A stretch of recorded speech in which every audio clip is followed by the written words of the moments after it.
Welcome to the Rim Break Rodeo. We hope this video helps.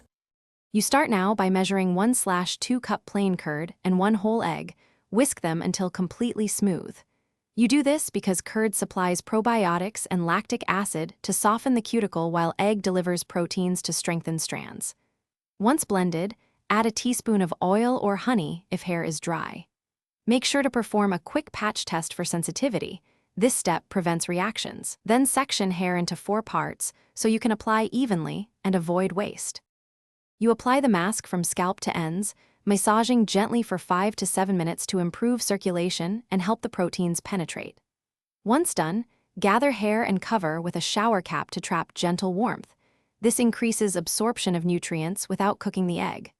Make sure to keep scalp temperature comfortable, around 20-30 degrees Celsius, and set a timer for 20 to 30 minutes. During this phase, the curd relaxes the cuticle, while egg proteins bind and strengthen hair fiber.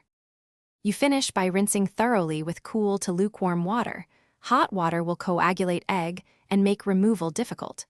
Once most is out, shampoo gently with a mild sulfate-free formula and apply conditioner only to the mid-lengths and ends to prevent weighing hair down. Make sure to air dry or use low heat. If you notice a lingering smell or curd clumps, dilute the rinse with water and add a splash of lemon or a drop of tea tree oil to neutralize odor. This fixes common problems quickly. Thanks for watching. Consider subscribing if we helped you.